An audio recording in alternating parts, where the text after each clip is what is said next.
Most people believe trust is something that grows naturally over time, something earned slowly, something real. But the truth is more unsettling. Trust can be engineered.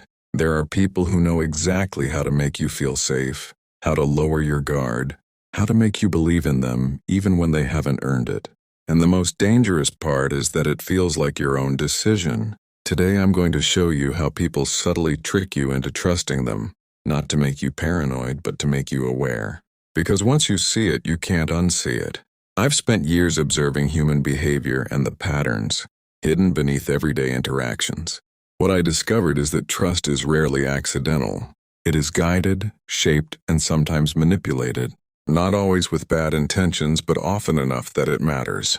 There are specific psychological triggers that make you trust someone faster than you should. Familiarity, vulnerability, consistency, and authority.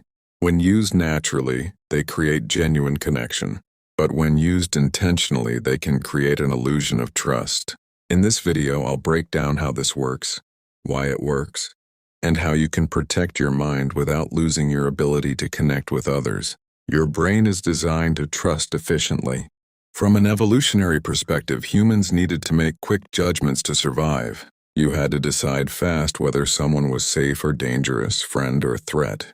Because of this, your brain developed shortcuts known as heuristics. These are mental patterns that help you make decisions quickly without deep analysis. The problem is that these shortcuts can be influenced. For example, when someone feels familiar, your brain relaxes. When someone shares your opinions, you feel connected. When someone shows vulnerability, you instinctively lower your defenses. These responses are not weaknesses.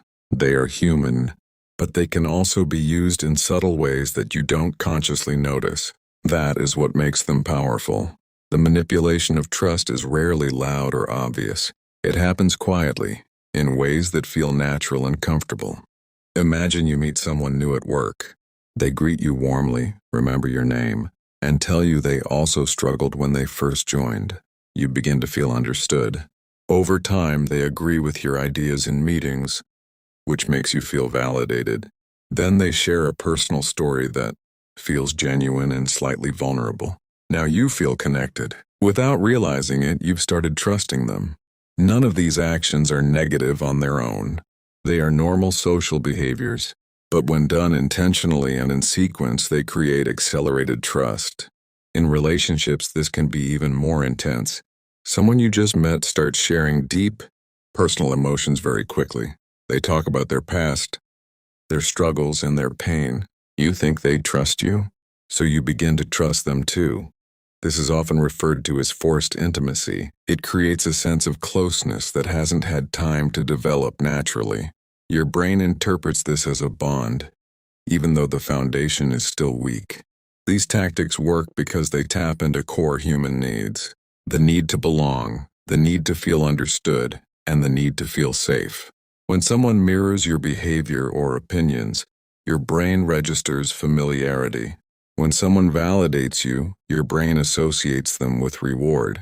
When someone shares vulnerability, your brain activates empathy. Empathy is powerful because it lowers your guard. It makes you more forgiving and more open.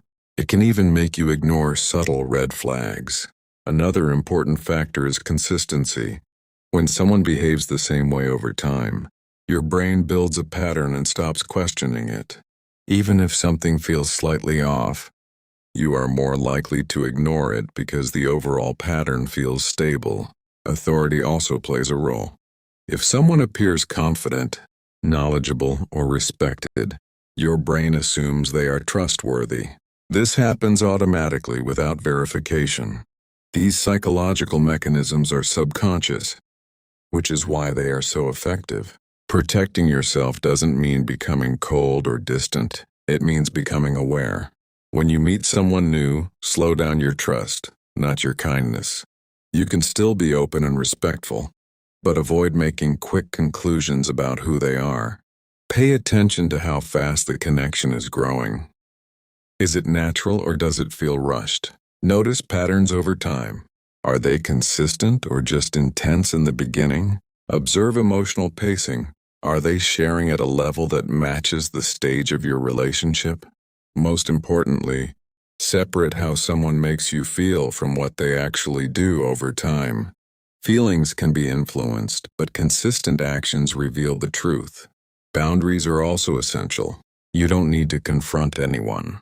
Just observe, take your time, and allow trust to develop gradually. The most important shift is this. Trust should not be based on intensity. It should be based on consistency. Not how quickly someone connects with you, but how reliably they show up over time. When you understand this, you stop being influenced by emotional speed and start valuing emotional stability.